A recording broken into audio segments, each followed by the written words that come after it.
La lectrice va lire à haute voix et nous suivons dans nos versions. Genèse 8, 15 à 22. Comment? Genèse chapitre 8, versets 15 à 22. Je lis au nom de Jésus. Amen. Alors Dieu parla à Noé en disant. Dieu parla à Noé en disant. Sors de l'arche, toi et ta femme, tes fils et les femmes de tes fils avec toi. Fais sortir avec toi tous les animaux de toute chair qui sont avec toi, tant les oiseaux que le bétail et tous les reptiles qui rampent sur la terre, qu'ils se répandent sur la terre, qu'ils soient féconds et multiplient sur la terre.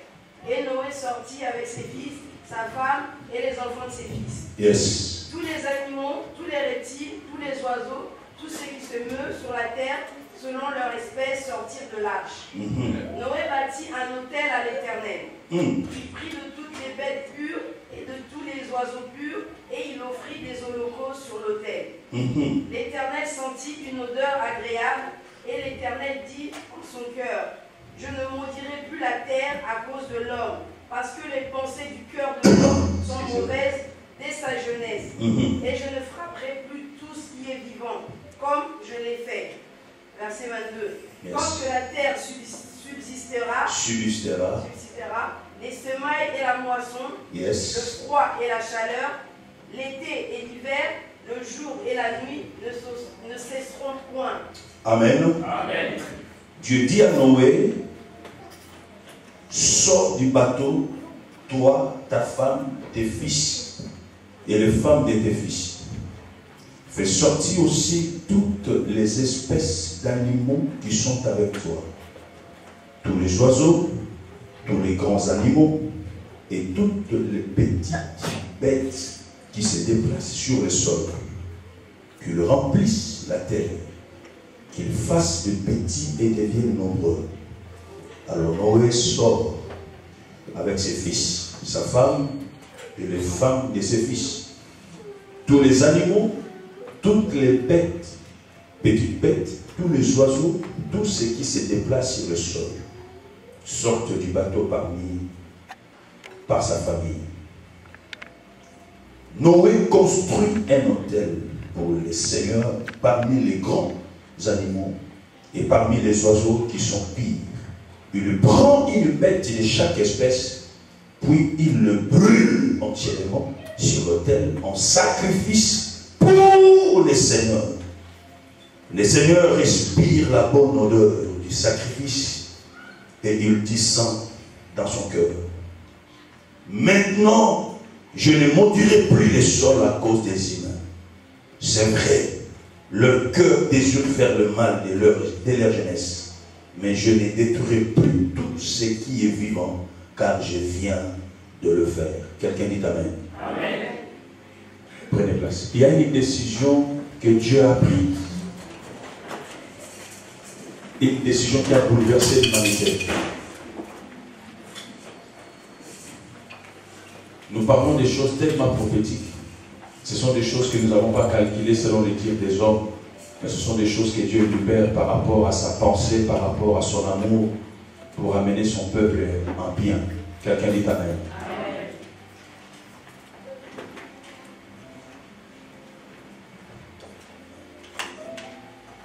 J'aime dire à l'église que à chaque fois que tu viens à l'église, ne viens pas comme monsieur, madame, tout le monde. Tu risques de rater ce que Dieu a réservé pour toi. Quand tu viens à représenter Dieu, viens avec un ainsi dit l'Éternel.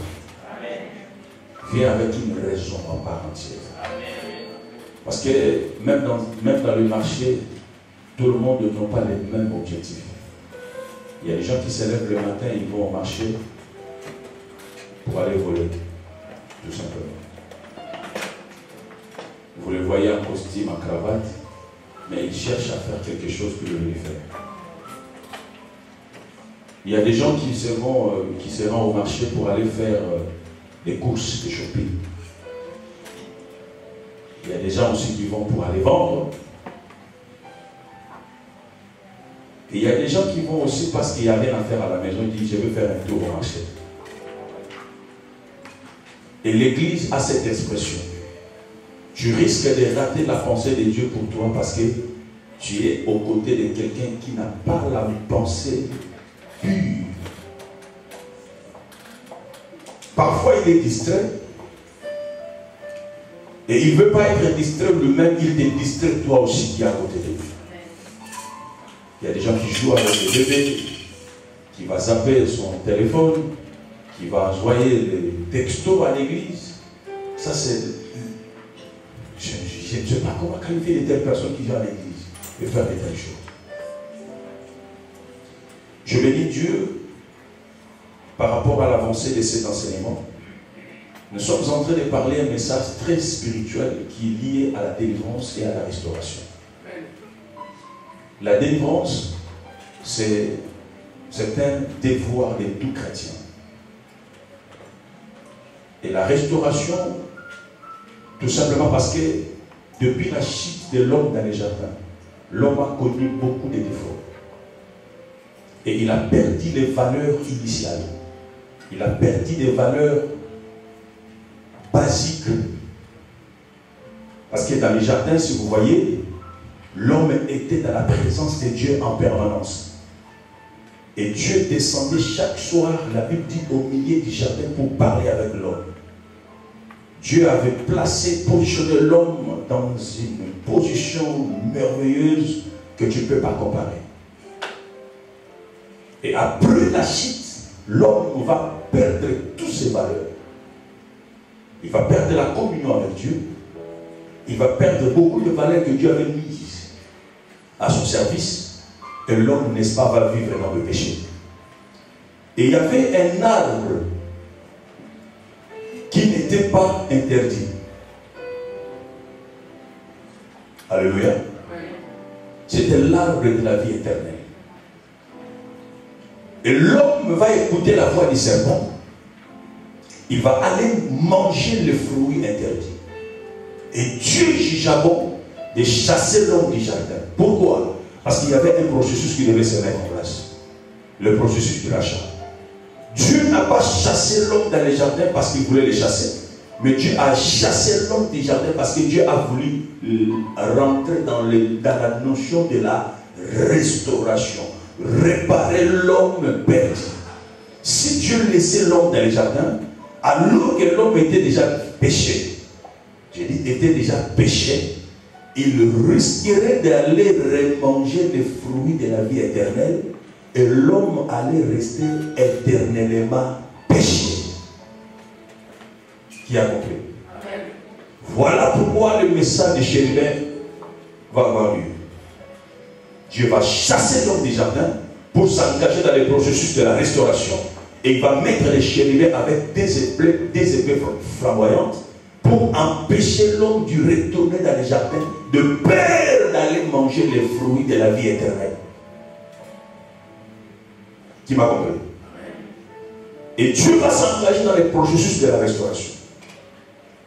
Mais alors que dans la pensée initiale de Dieu, Dieu avait créé l'homme pour que l'homme vive, pour que l'homme puisse arriver à vivre, à mener une vie paisible sur la terre. Et c'est là où nous parlons sur les 7 piliers du salut. En vérité, c'est quoi? L'homme est la représentation de la divinité sur la terre. Lorsqu'on voit l'homme, on voit Dieu sur la terre. Parce que dans la Bereshit, il y a un transfert qui s'est fait. La Bible dit, créons l'homme à notre image et à notre ressemblance. J'aime expliquer ces choses. Quelqu'un dit Amen.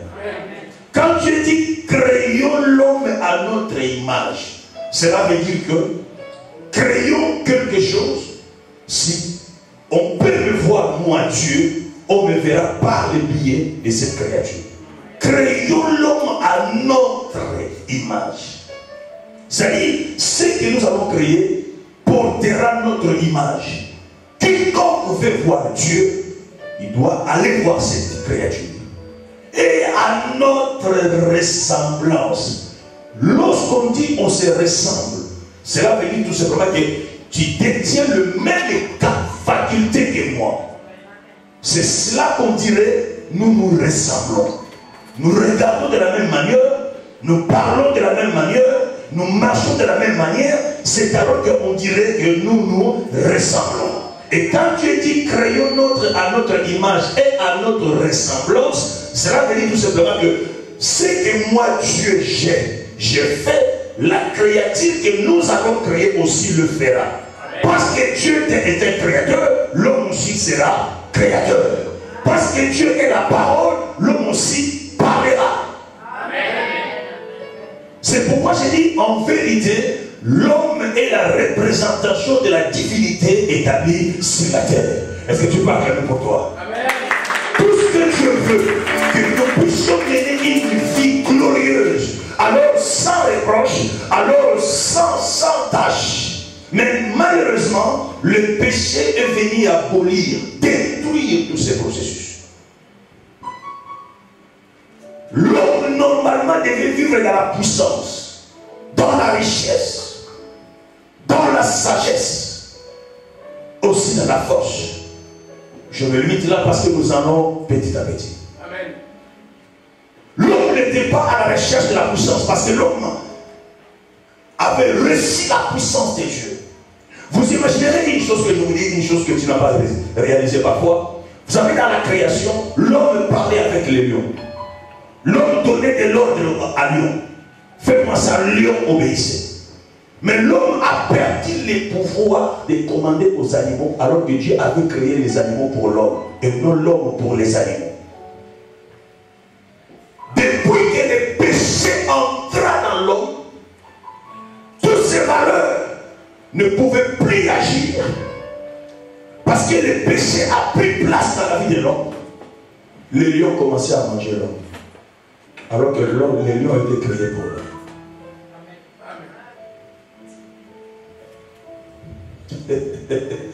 Dites Amen. Amen. Je crois, ça c'est ma philosophie. Pourquoi les lions ne pouvaient pas manger l'homme? Parce que quand les lions voyaient l'homme, les lions voyaient Dieu. Amen. Alors que c'est Dieu qui a créé les lions. Pourquoi les lions ne mangeaient pas l'homme? Parce que c'est l'homme qui a donné à cet animal. Il lui dit, toi tu t'appelleras lion. Ce n'est pas Dieu qui a nommé les animaux. Tout ce que vous voyez sur la terre, éléphant, chien, chat, souris, poukou, niao, kipoumou, c'est... Vous connaissez kipoumou? Libéril. C'est lui. Quand Dieu a fini à tout créer, il amène l'homme et il lui présente tout ce qu'il a créé. C'est comme si Dieu allait tester si l'esprit qui était en Dieu se trouvait dans l'homme. C'est le premier test que l'homme a eu de la part de Dieu. Dieu, quand il a transféré son esprit à l'homme, il a créé l'homme à son image et à sa ressemblance. Maintenant Dieu dit, je vais tester si l'homme que j'ai créé possède véritablement mon esprit. Il dit à l'homme, voici tout ce que j'ai créé, tu vas nommer. L'homme s'élève, c'est Adam qui va commencer à nommer. Et ce qui est bizarre, Dieu n'a pas reproché Adam. Pourquoi? Parce que si Dieu allait nommer, il allait nommer tel que Adam l'avait nommé. Cela prouve que Adam avait l'esprit exact de Dieu en lui. Amen. L'homme ne pouvait pas manger l'homme parce que quand il voyait l'homme, il voyait Dieu. Amen. Mais quand l'homme a péché, il a perdu toute cette nature de la divinité. Et le péché commence à faire montrer aux animaux que tu deviens ennemi inférieur à lui.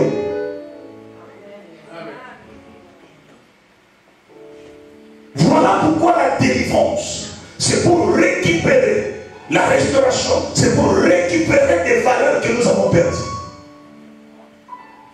Nous sommes au 4e pilier du salut. Dis à quelqu'un de côté, 4e pilier du salut. C'est la force. En vérité, frère, je parlais de la puissance, je parlais de la richesse, je parlais de la sagesse. Et là, je ne veux pas perdre mon temps. Nous allons entrer pour finir la force et entrer dans d'autres choses. Le monde est commandé par des forces. La force négative et la force positive. La force négative est dirigée par les satans, les diables. Et la force positive est dirigée par Dieu. Vous comprendrez que si tu n'es pas dans la force négative, c'est que tu es dans la force positive. Et si tu n'es pas dans la force positive, c'est que tu es dans la force négative. Mais malheureusement, nous voyons les manifestations de la force négative prendre son ampleur dans le monde, même dans l'église. Le diable n'est pas omnipotent. Le diable n'est pas omniprésent. Le diable n'est pas omniscient. C'est-à-dire quoi? Le diable ne se trouve pas partout. Il ne voit pas tout. Il ne connaît pas tout. Est-ce que je parle à quelqu'un? Nous sommes à l'école toranique. Le diable n'a rien créé. Tout ce que le diable possède, il l'a trouvé à Dieu. Et ce qu'il ne peut pas faire, tout ce qu'il sait faire, c'est de copier de la manière de faire de Dieu. Quand j'explique à quelqu'un des choses. Regardez quand le diable est venu tenter Jésus. Il s'est dévoilé mais sans se rendre compte. Et beaucoup ne se rendent pas compte. Qu'est-ce que Dieu va dire à Jésus? Il dit à Jésus, voilà tout ce que tu vois là. Si tu te prosternes devant moi, je suis capable de donner à qui je veux tout ce que tu vois, car on me l'a donné. Cela veut dire que cela... Est-ce que vous comprenez? Le diable s'est dévoilé, mais beaucoup ne comprennent pas. Tu vas chercher le mariage au marabout, tu cherches les promotions aux féticheurs, mais ils n'ont rien créé, on lui a donné. Et ce qui est grave, c'est que quand Dieu chassa Satan de son trône, Dieu n'a pas dépouillé Satan. La raison pour laquelle vous verrez la force que le diable utilise, c'est la force qu'il avait reçue de Dieu. Et Dieu va crier, cieux et réjouis-toi, et ce qui habite le ciel. Mais malheur à la terre, quand j'ai vu Satan descendre de la terre animé de grande colère. Parce que Dieu même reconnaît la force qu'il lui avait investie. Satan, il s'appelait Lucifer, dans les origines hébraïques, qui veut dire l'ange puissant de l'Éternel. Quand Dieu s'est levé pour parler, c'est Satan qui a animé les chants. C'était comme le premier ministre dans le royaume de Dieu. Satan a vécu auprès de Dieu pendant 6000 ans. Il connaît chaque coin et le recoin du ciel. Il a la maîtrise de la Torah, pas comme tu peux imaginer. La Bible parle dans Ézéchiel, c'est la prophétie de la satanologie. La satanologie est une science qui n'étudie pas Satan, parce que Satan c'est un esprit. Mais c'est une science qui étudie le mécanisme ou le principe du diable.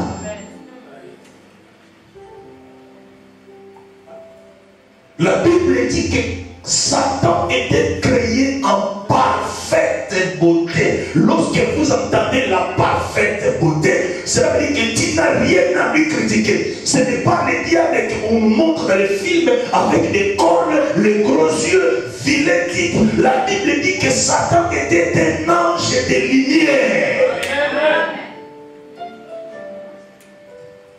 Si je le dis, ce n'est pas pour louer Satan, mais c'est pour te montrer que quel est l'adversaire que nous avons à faire. Vous blaguez à la prière, vous blaguez à la délivrance, vous blaguez à la puissance de Dieu, mais vous ne savez pas avec qui tu as affaire. Satan est à sa mission, c'est t'écraser, te fragiliser, te fracasser. Jean 10 nous dit, le diable vient que pour voler, égorger et détruire. Jamais dans la mission de Satan, on lui a dit qu'il vient pour te bénir, ni pour te lever, ni pour donner mariage. Tout ce qu'il te donne, c'est la fausseté, c'est du faux, c'est du copier-coller, c'est du vol, c'est de archifaux et du faux. Et il va se dénoncer en disant que si tu te prosternes devant moi, je donnerai à qui je veux, car on me l'a donné.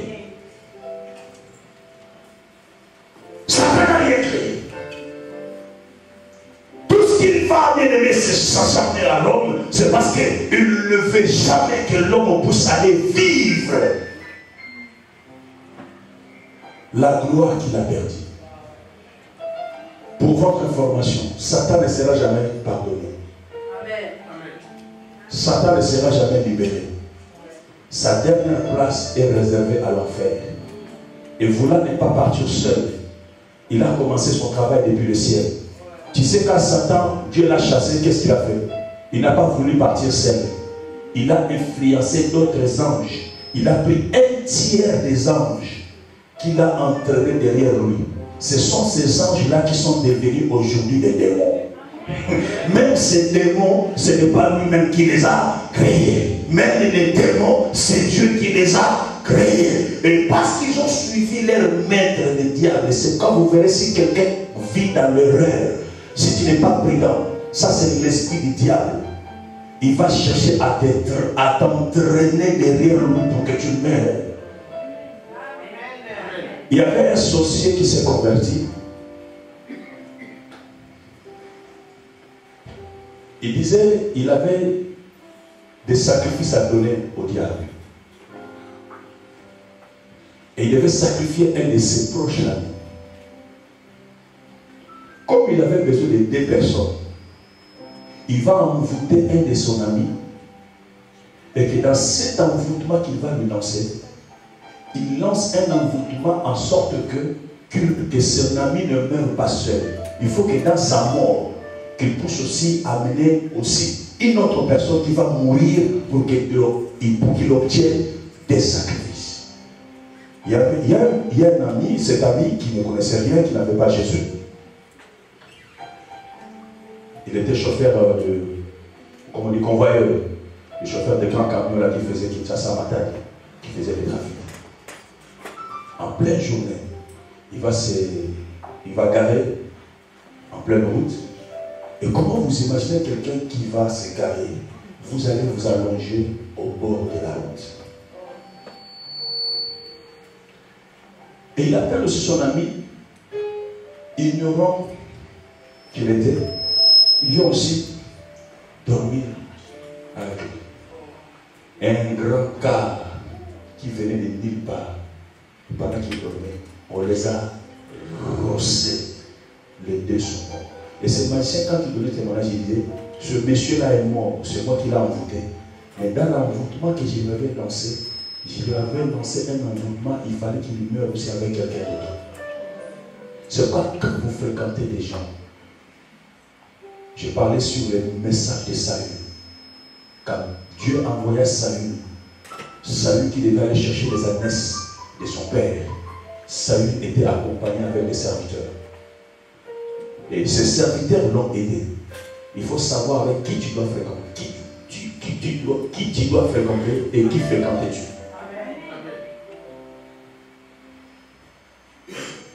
Dis Amen. Dans la toute puissance, l'homme devait vivre la force. Mais voyez comment le diable est en train de manifester sa force dans l'église. Le diable n'a jamais créé, il n'est pas omnipotent, ni omniscient, ni omniprésent. Qu'est-ce que le diable fait? Le diable travaille par des antennes. Je veux vous ouvrir une parenthèse. Vous saviez-vous qu'un homme peut être possédé à plus de 2500 démons? Un seul homme.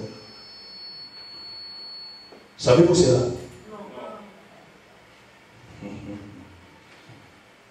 Quand Jésus parlait au fou des Gadara, Jésus entré dans une ville, il trouva un homme agité par les démoniaques.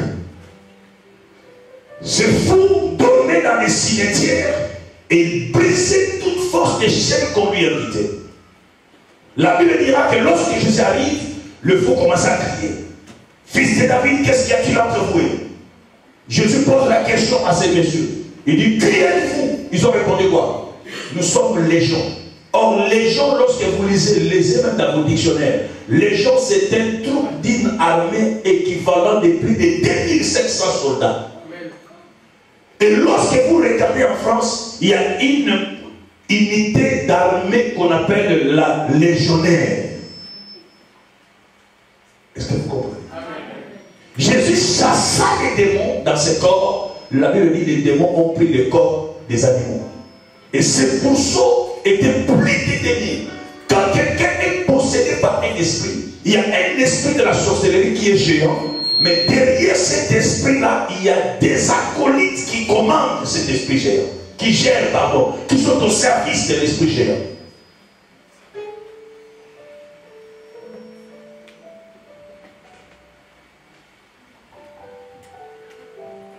Si le diable veut travailler dans ta famille, tu ne le verras pas. Mais le diable va libérer un sort qu'on appelle de la sorcellerie. Un sorcier, c'est un antenne du diable. C'est lui qui prend tous les nouvelles de votre famille et qui l'envoie dans le monde spirituel. C'est pourquoi dans une vie, si vous êtes entouré de l'entourage d'envoûtement de la sorcellerie, vous êtes nul. Parce que le diable n'est jamais omniprésent. Dans chaque famille, il y a un réseau. Il y a comment dirais-je? Il y a l'antenne.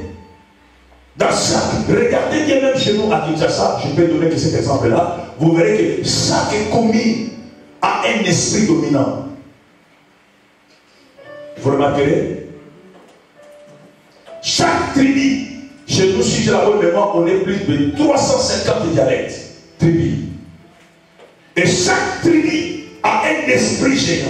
Raison pour laquelle la Bible dit, tu ne peux pas entrer dans la maison d'un homme fort sans d'abord les ligoter. L'homme fort, c'est l'esprit géant qui gère, qui contrôle les quartiers. Qui contrôle. Il y a des familles chez nous, par exemple, chez Malumba, il y a un esprit d'orgueil. Si vous allez chez Mayombe, il y a un esprit de la prostitution. Si vous allez chez les Landibou, c'est un esprit de la violence.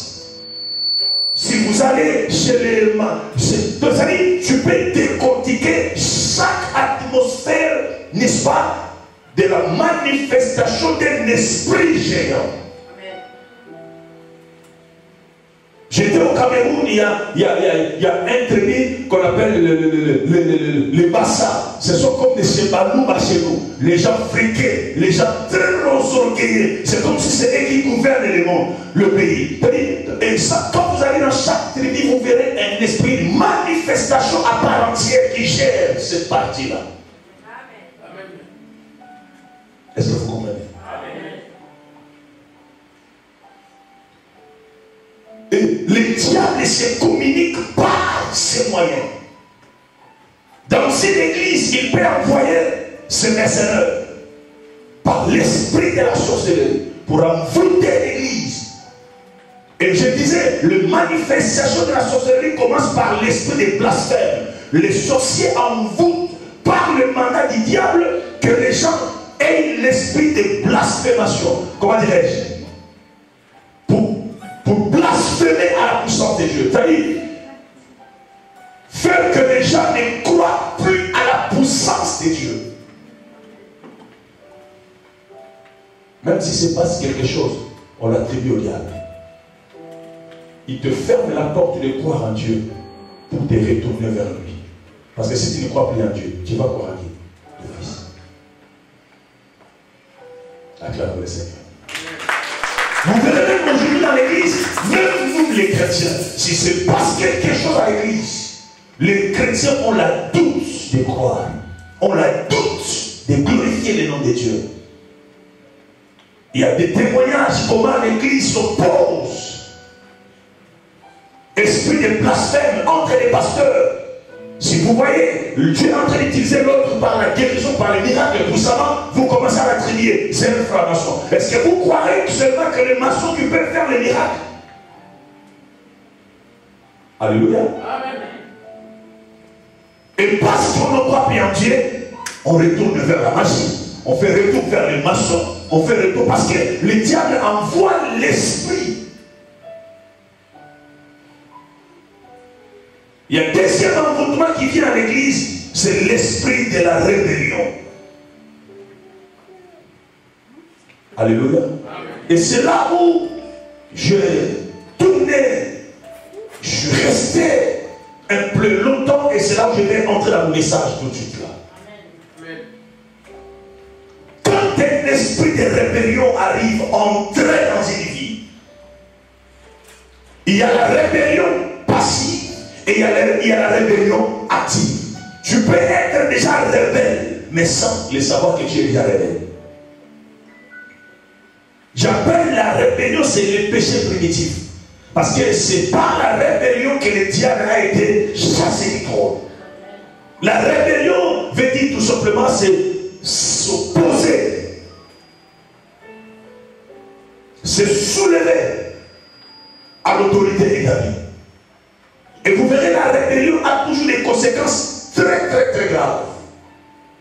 Tous qui sont rebellés, tout ce qui est rebelle finit mal.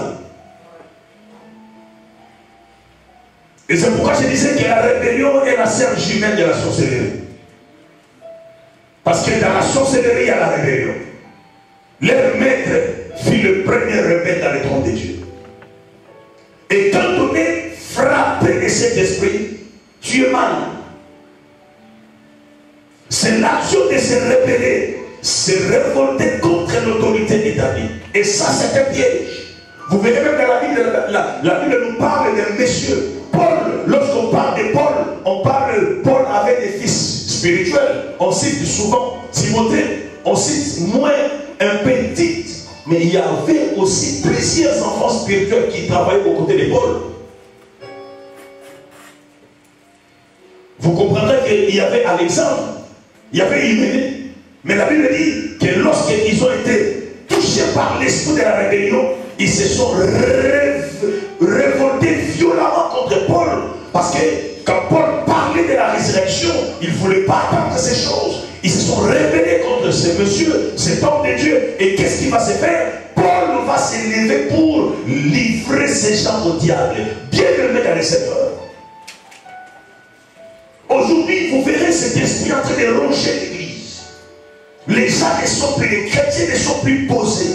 Les chrétiens ne sont plus sédentaires. Il y a l'esprit de nomade dans l'église, de soulèvement dans l'église. C'est un esprit de la sorcellerie qui envoûte l'église pour semer la rébellion.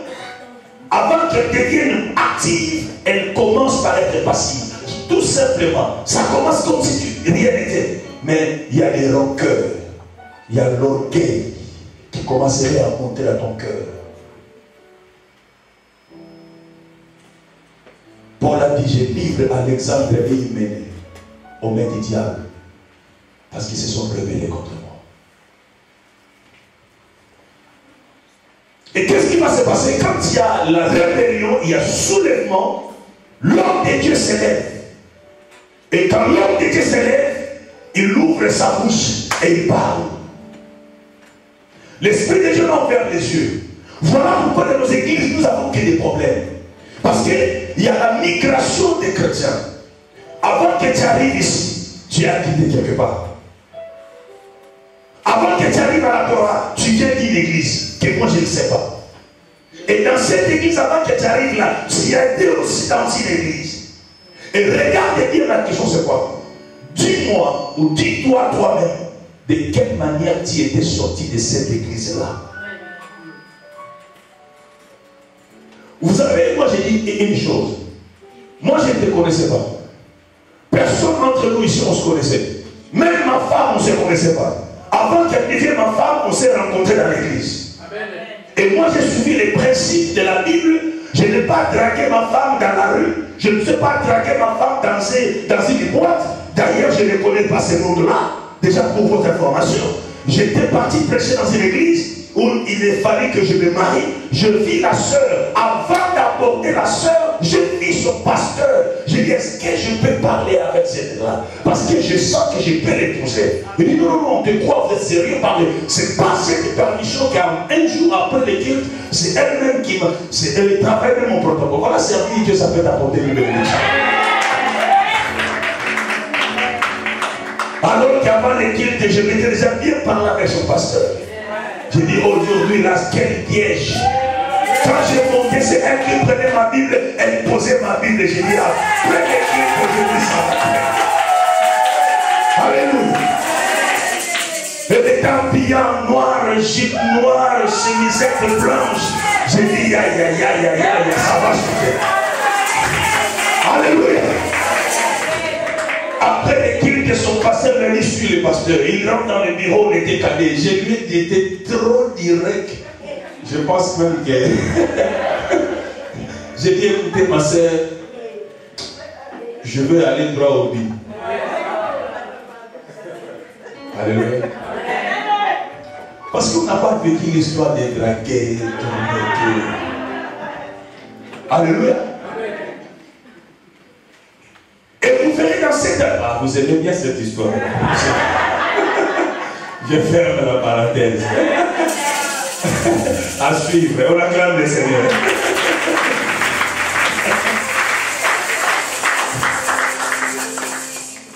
Alléluia.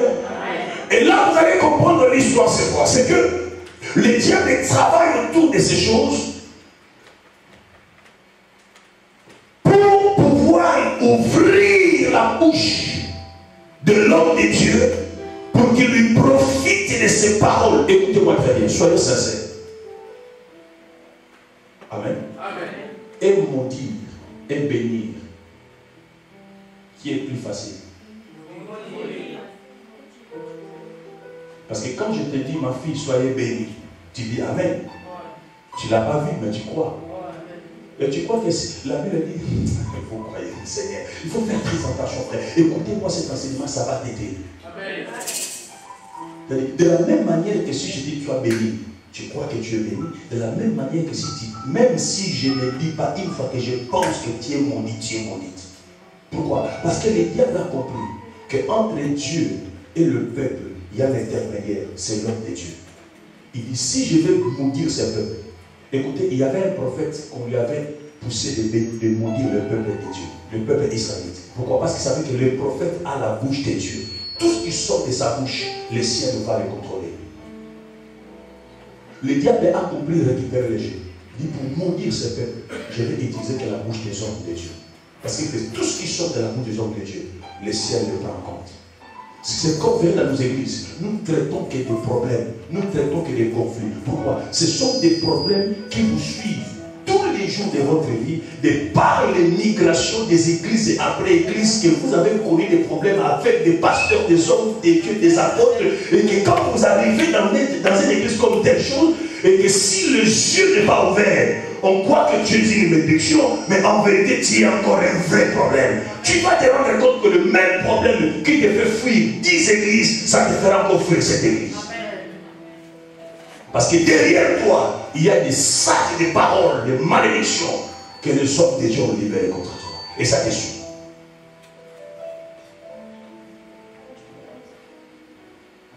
Il y a des hommes que les hommes de Dieu ont tapé les pieds, ont dit, il va voir. Il m'a déçu. Il est parti, qu'il parte. Il va voir. Qui sert Dieu que je vois? Qu'il monte que je vois? Qu'il prospère que je vois? Tu es à l'église ici, on te croit bénédiction pour l'église, mais tu es maudit parce qu'il y a toute une tonne de malédiction. Et vous verrez qu'il y a des églises comme ça. Il y a même déjà, quand tu arrives ici, un pasteur t'appelle, tel est dans ton église. Il dit, fais attention, chez moi aussi, on a fait les mêmes problèmes. Fais attention là-bas. Et sans le vouloir, ça finira aussi la même chose. Est-ce qu'il y a un chrétien qui peut rester à l'église 10 ans?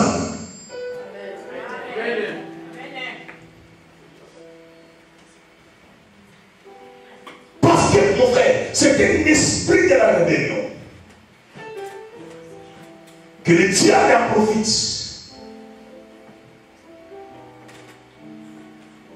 Amen. Amen.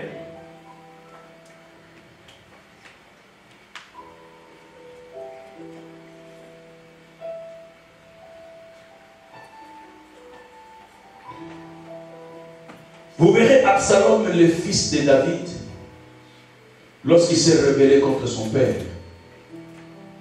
En fait, un rebelle, il cherche simplement à camoufler les gens, à gagner le cœur des autres à son avantage. Amen. Absalom descendait même dans la rue, accuser son père pour récupérer, gagner le cœur. C'est la rébellion. Alors que David lui a pardonné plusieurs fois. Il a tué, il a fait retourner son fils Absalom dans la maison. Absalom est allé même coopérer avec l'ennemi géré de David, Achitophel, pour détruire le royaume de son père par l'esprit de la rébellion. Mais Absalom a mal fini. Dis à quelqu'un, la rébellion ne paye pas.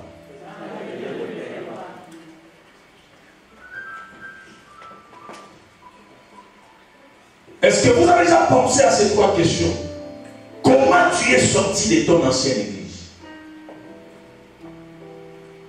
La Bible dit qu'on ne peut pas bâtir une nouvelle maison sur le vieux fondement. Est-ce que vous comprenez? Gédéon voulait, j'ai compris, j'ai dit Seigneur, quand j'ai prié, j'ai dit Seigneur, je vois quoi? Il y a tout ce qui se passe dans mes yeux, je vois qu'il y a des noirs. Il y a même des gens, vous savez, étant homme de Dieu, je ne peux pas vous dire tous les secrets. Il y a des gens, même quand tu t'agenouilles, un homme de Dieu, chaque homme de Dieu a des secrets, il a des relations, il sait combien il a la relation entre lui et son Dieu.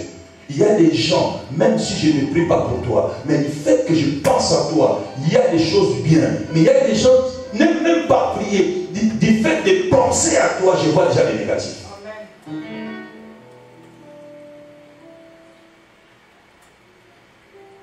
Amen.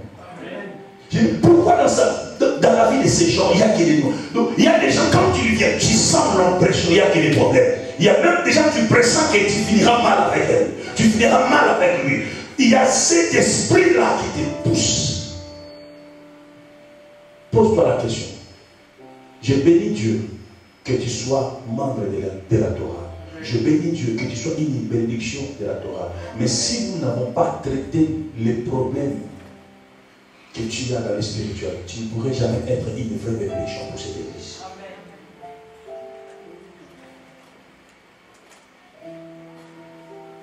Comment tu es sorti de ton ancienne église? Il y a même des gens que le pasteur a chassé. Vous imaginez un homme de Dieu te chasse de l'église. Comment pourriez-vous être une bénédiction pour une autre église? Il y a un homme de Dieu qui est mort, que je ne veux pas dire le nom. Plus tard après que nous avons appris que dans chaque pays qu'il est passé dans la mission, il a laissé des dégâts. Soit il a couché avec des filles, il a couché avec des femmes d'autrui, il a même laissé des enfants au Nigeria, au Togo, au Cameroun, par-ci par-là. Et quand ils viennent en France, les gens ne le connaissaient pas. Frère, ton histoire peut te rattraper, ne t'inquiète pas. On ne change pas l'histoire.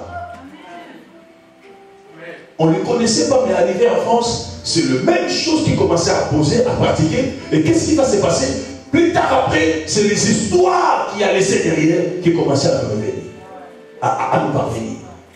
Et vous savez quoi? Jusqu'à telle enseigne qu'on a dit dans une église au Nigeria, l'homme de Dieu, Idahosa, avant sa mort, Idahosa c'est un grand homme au Nigeria, qui est déjà décédé.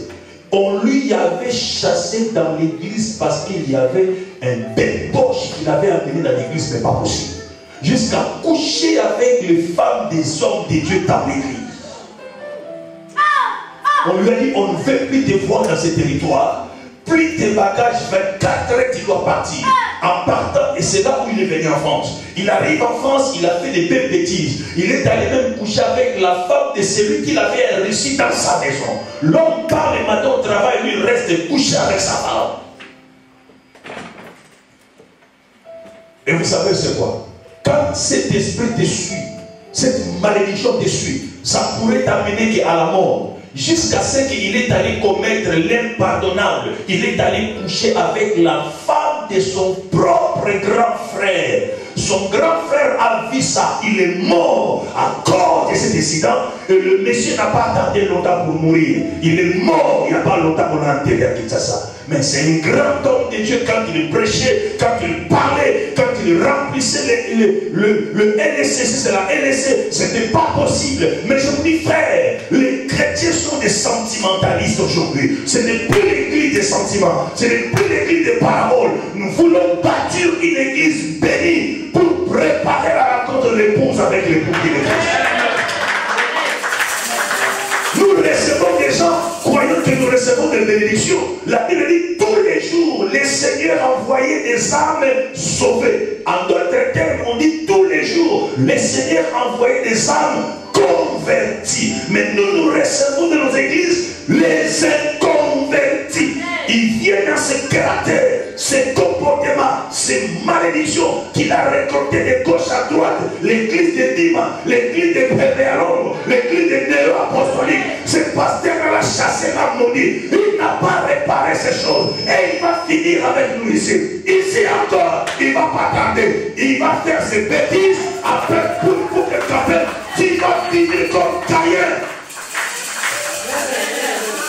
Il faut que l'église règle ses problèmes. Je dis ces choses pour que toi et l'église soient réglées. Sinon, ça ne dépendra pas de toi. Indépendamment de ta volonté, mais tu commettras le bêtise que tu n'as pas attendu. Mon père me disait ceci.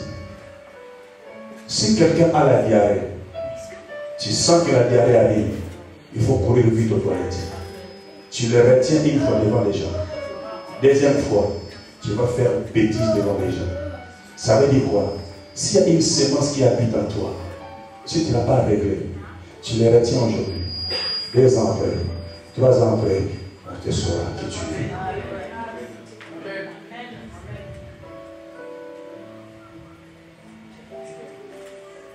Continue à gérer les péchés dans ta vie. Continue à gérer les bêtises que tu as. Mais moi je dis, il faut que nous puissions bâtir une église bénie. Comment quand quelqu'un vient dans l'église, on ouvre les portes, on lui ouvre les mains, on le reçoit, on croit une bénédiction, mais alors que c'était une bombe à retarder.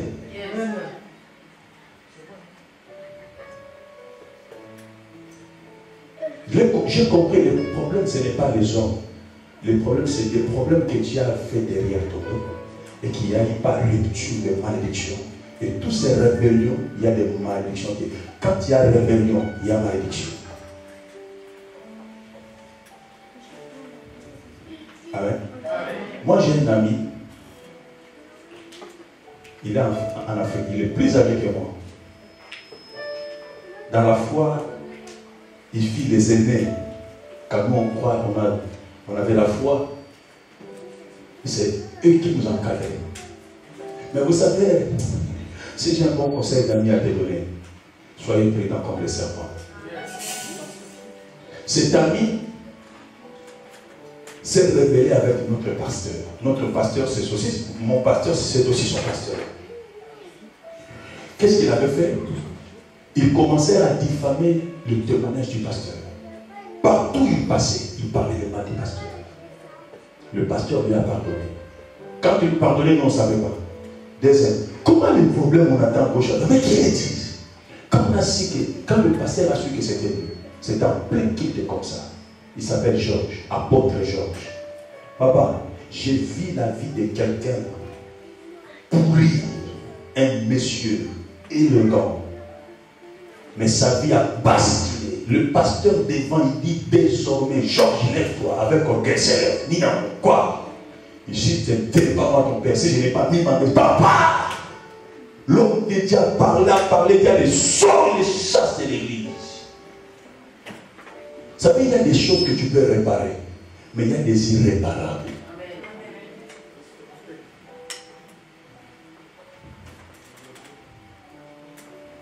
Nous, on a souffert par les épreuves, mais on a vu ces méchants souffrir.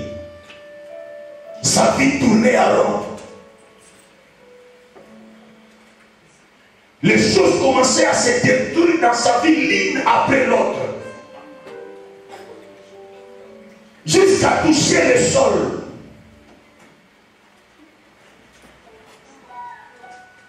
Je ne veux plus autoriser à chaque culte que vous soyez dehors.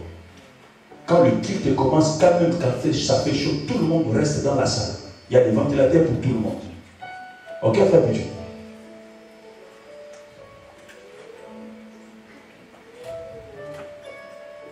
Ces choses-là dérangeaient. Mais on ne sait pas d'où ça venait. Et ses frères, par orgueil, il dit d'ailleurs, moi aussi je suis homme de Dieu, je pars. Si vous ne voulez pas, et si moi aussi je vais aller faire mon église, papa, il a commencé. Tout ce qu'il faisait,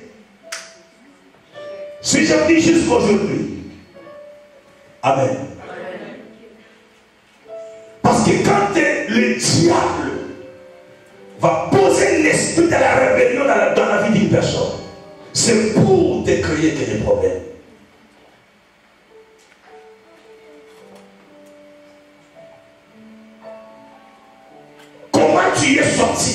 dans ton ancienne église. Comment tu es séparé avec les hommes de Dieu. Regarde-moi. La Bible dit, cherchez la paix avec tous. Et la sanctification sans laquelle personne ne verra le Seigneur. Oui, bien. Vous savez, dans la vie, inutile à se créer des problèmes. Parfois, ne cherche pas raison. Même si tu as raison, Dieu lui prend la raison. Mais je vais être en paix avec toi. Pourquoi? Parce que la vie continue. Ton lendemain, tu ne le sais pas. Il y a des gens, même s'il est en problème avec toi, crée la paix avec lui. Parce que notre Dieu s'appelle la paix, le prince de la paix. La Bible dit, ne devez rien à personne, si ce n'est de vous aimer les uns aux autres. C'est que l'amour est illimité.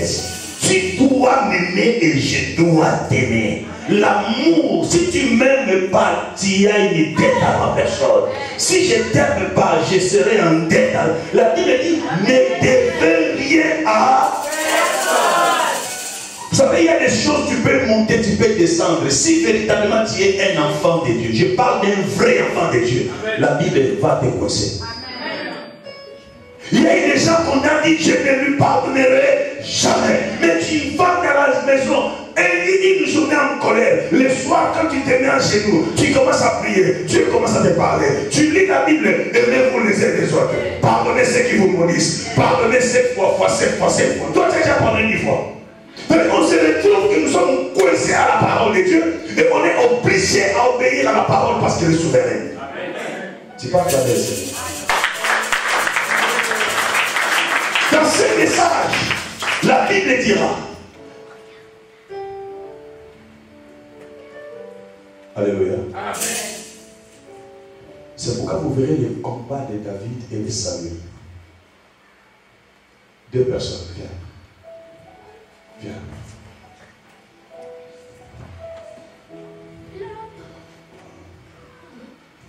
Toi, tu as David. Alléluia. Regardez-vous. Elle, c'est David au féminin. Lui, c'est Saül. Mais tu es béni. Alléluia. Saül est le roi d'Israël. Alors que Saül se méconduit devant le Seigneur, la Bible dit Dieu a frappé Saül de 7 mauvais esprits venant de l'Éternel. C'est-à-dire Dieu l'avait déjà rejeté. Mais malgré qu'il était rejeté, mais il était encore au trône. Pendant cette période-là que Dieu a rejeté Saül, Dieu a déjà appelé Saül. Dans David, dans les prophétiques, David était déjà roi. Mais la royauté de David n'était pas encore positionnée tant que Saül était vivant. Maintenant, le problème c'est quoi? David étant roi futur, ne pourrait pas commettre une erreur de mettre sa main sur Saül, parce que le problème de Saül ne concerne pas David, mais ça concerne Dieu. Connaissant les principes de la royauté, David a fui dans tous les dans tout le messie possible qu'il ne rentre pas dans les pièges avec Saül. Pourquoi? Parce que vous imaginez comment Saül a cherché à tuer David. Mais qu'est-ce qu'il faisait David? David ne renvoyait pas les torts, mais David fouillait. Pourquoi? Une fois que David tombe dans le piège de libérer le mal sur Saül, David s'est remonté. Même quand Saül a voulu chercher à tuer David, la Bible dit qu'il rentra dans son piège. Amen. Dans sa caverne. David était prêt à tuer Saül. Mais qu'est-ce qu'il a fait? Il a juste coupé le pan de sa robe. Il sort, il fuit dans la montagne. Quand Saül se réveille le matin pour poursuivre David, David monte sur la montagne. Il dit, comment voulez-vous faire du mal à celui qui vous fait du bien? Regarde, si j'étais sous mes pieds, je pouvais te tuer. Voici les preuves. Mais je ne l'ai pas fait. Il dit, que l'Éternel me garde de ne pas porter le pain ni ma main si le moins de l'Éternel. Mais alors que celui qui l'appelle loin, Dieu l'avait déjà rejeté. C'est quoi David était appelé l'homme selon le cœur de Dieu. Pourquoi? Parce qu'il était dans le respect du principe. s'il rentrait dans la confusion, c'est qu'il sortirait dans la rébellion et toutes les malédictions qui sortiraient de la bouche de Saül les touchera. C'est quoi la Bible dit? Toute malédiction sans cause et sans effet. C'est-à-dire, s'il y a des causes, ça te touchera. Merci. C'est pourquoi je dis, quel rapport que tu y as traité avec des hommes de Dieu, avec une église? Et quelles sont les paroles qu'ils ont prononcées contre toi? La Bible dit dans Jacques, Élie était un homme de même nature que nous. Il a fait quoi? Il a parlé que les ciels soient fermés pendant 3 ans et demi. Il dit sinon à ma parole. Il y a un homme qui peut s'élever pour libérer les paroles mauvaises sur toi. Il dit que le ciel te soit fermé. Tu ne feras rien dans ta vie. Tu seras vagabond. Et ces choses, par le fait de la rébellion, ça peut nuire à ta vie. Raison pour laquelle, quand Noé, nous revenons dans notre message, quand Noé est sorti de l'arche, Dieu lui dit, sors de l'arche, toi, ta femme, tes enfants, et tes beaux-fils. La Bible dit, Noé sortit de l'arche. Mais quand il sort, il dit à tout le monde que personne ne reste à sa place. Il faut que je fasse d'abord quelque chose. Qu'est-ce qu'il va faire? La Bible dit que Noé va poser un autel. Et quand il va poser l'autel, il va prendre des animaux purs. Il va les sacrifier sur l'autel.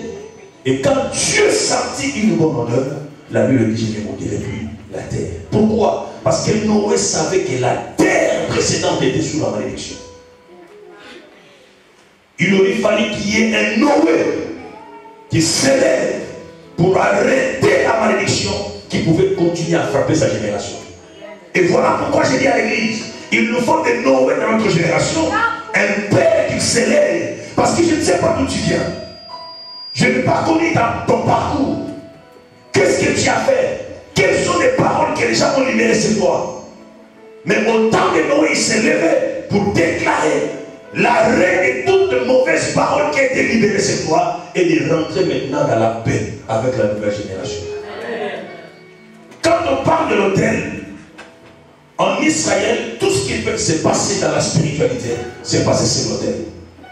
L'autel, c'était un endroit de sacrifice où les gens apportaient des sacrifices pour le pardon de leurs péchés, pour la réparation de leur vie spirituelle. Et il y avait 2 types d'autels de sacrifices dans le tabernacle de Moïse. Il y avait l'autel de l'Holocauste et il y avait l'autel des parfums. Sur l'autel de l'Holocauste, c'est là où les gens apportaient les offrandes pour le pardon de leurs péchés. Ensuite, ils entraient dans l'autel du parfum pour aller poser leurs offrandes pour les bénédictions.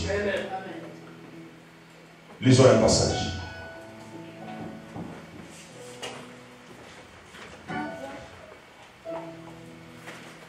Apocalypse chapitre 5 verset 10.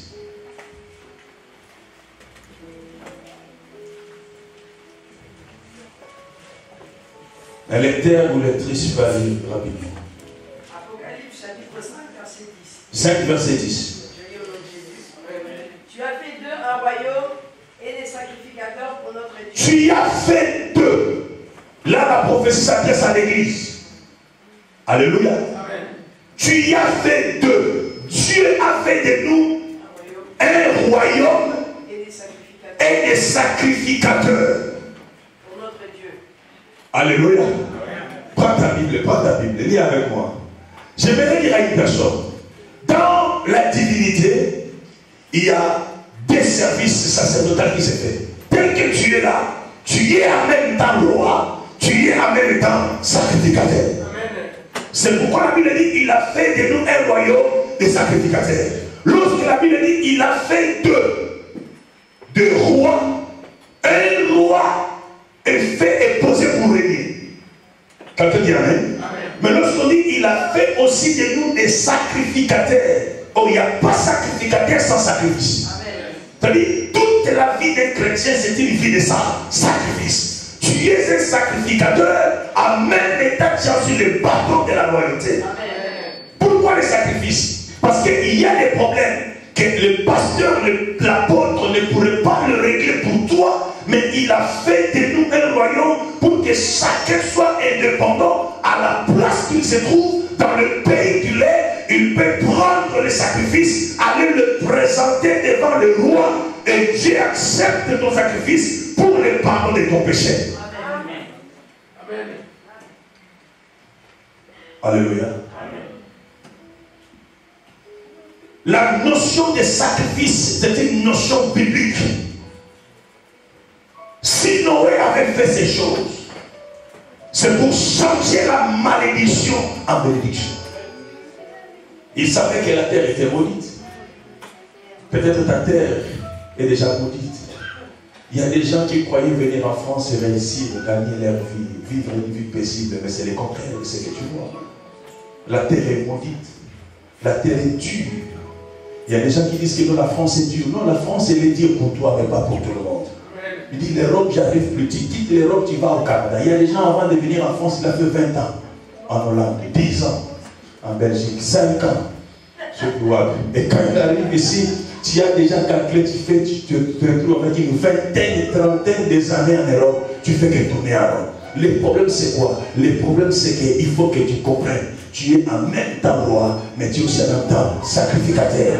Ce qui peut briser la malédiction, de le changer en bénédiction, c'est lorsque tu vas utiliser le domaine d'un sacrificateur. Est-ce que tu peux acclamer ça? Dans les sacrificatures, c'est là où Noé arrive à comprendre. Ma terre nouvelle, ou ma nouvelle terre que Dieu m'a donnée, la première terre ou la terre précédente était sous la malédiction. Et Dieu a brûlé, a détruit la terre parce qu'il y avait malédiction. Mais moi, je ne vais pas continuer dans cette malédiction. Je dirais, parfois même dans nos familles que nous venons, nous vivons des choses, nous avons vécu, nous vivons des choses même misérables. Alléluia. Quand j'ai compris ce secret, j'ai dit, je refuserai et je refuse encore. Je refuserai jusqu'à ma mort d'amener la même vie, d'amener la même vie qu'a amené mes pères. Parce que je vis des choses pas normales dans la vie de ma famille. Et moi je le refuse. Mais ce n'est pas quelque chose de le refuser, c'est là qui compte. Mais c'est quelque chose autel contre autel. Tu bâtis l'autel et ensuite tu poses le sacrifice pour briser la malédiction. Il y a de ces choses que tu ne peux pas imaginer. Tu as vu combien ta mère changeait des hommes. Tu as vu combien ton père changeait des femmes. Tu as vu combien le célibat, combien la stérilité, une maladie chronique dans la famille a frappé tout le monde. Ce n'est pas le fait simplement de dire que je le refuse, que tu ne le refuses pas. Noé a dit à ses enfants, voilà la nouvelle terre qui nous est donnée. La Bible dit Noé a bâti un autel. Ensuite, il fait le sacrifice pur. Il pose sur l'autel. La Bible dit quand Dieu a senti une bonne odeur, il dit, je ne monterai plus la terre. Amen. Tu peux changer ta terre. C'est pourquoi j'ai dit à l'église, à partir de ce message que Dieu m'a ouvert les yeux, je viens d'établir une nouvelle loi, ordre à l'église. Chaque membre de l'église, chaque mois, tu dois commencer à imaginer, à faire un sacrifice pour ta santé, pour tes enfants, pour tes projets, pour ton travail. Voilà pourquoi, quand Dieu m'a parlé ces choses, vous voyez l'autel des sacrifices que j'ai prié et je vais l'instituer. À chaque fois, il y aura quelqu'un qui me dira, papa, j'ai besoin de la prière. Je te dirai, prends ton sacrifice, va à l'église, agenouille-toi devant l'autel. Prie Dieu, dis Seigneur, je viens devant toi, voilà mon problème. Tu prends le sacrifice, tu poses ici l'autel et c'est ici qu'il faut commencer à prier.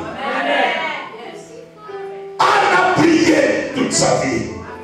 Anne a crié à Dieu, mais elle ne voyait rien qui se passait dans sa vie. Mais Anne a compris, j'ai pris les dieux de la royauté, mais j'ai pris aussi les dieux de sacrificateurs. Il prend les sacrifices et il dit, Seigneur, si tu me donnes un fils, moi je te donnerai un prophète. C'est là où Dieu est bouleversé.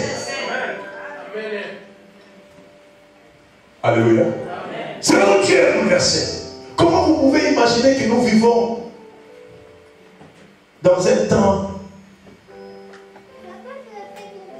même dans l'église, les choses semblent floues. Le problème, c'est quoi? C'est que les diables profitent de l'ignorance, mais Dieu exige la connaissance. C'est pourquoi la Bible dit mon peuple périt par manque de connaissance. Il n'y a rien qui peut bouleverser Dieu si ce n'est que les sacrifices. Amen. C'est pourquoi j'ai appliqué toute ma vie dans les sacrifices. Il y a des prières que tu n'as pas besoin de forcer. C'est le sacrifice qui va parler à ta place. Lorsque tu prends les sacrifices, tu poses. Amen. Je dirais même chez toi à la maison, il faut créer un endroit comme hôtel. Cet endroit-là deviendra dangereux. Amen. Cet endroit-là deviendra dangereux. Que personne ne met son pied là-bas. Que personne, même des chambres, il faut qu'il y ait des chambres baptisées une chambre hôtel. Lorsqu'on parle de la chambre hôtel, c'est quelle chambre qu'il vous s'agissait? Il s'agissait d'une chambre de prière. C'est-à-dire, avant de rentrer dans cet endroit-là, avant de poser ton offrande là, j'ai dit, il y a deux hôtels. Il y a l'hôtel de l'Holocauste et l'hôtel du parfum. L'hôtel de l'Holocauste, c'est un endroit où tu vas déjà demander des pardons, te confesser là-bas. Quand tu pars sur l'hôtel de parfum, c'est pour poser ton offrande et réclamer ce qui est de toi. Il n'y a rien de telle puissance qui est passée par l'hôtel. Amen. Est-ce qu'il y a un Noé ce soir dans sa famille? Si vous regardez bien dans nos familles, il y a beaucoup de malédictions qui nous suivent. Il y a beaucoup de troubles. Il y a beaucoup de malédictions qui suivent les gens. Et vous ne savez pas comment régler ces problèmes. Mais le mystère, c'est bâtir le terre. Amen. Je vis des gens où même quand tu pries, parce qu'il y a un autel, Dieu dit à Gédéon, tu ne pourrais pas me bâtir l'autel sans toutefois d'abord détruire les autels de tes pères.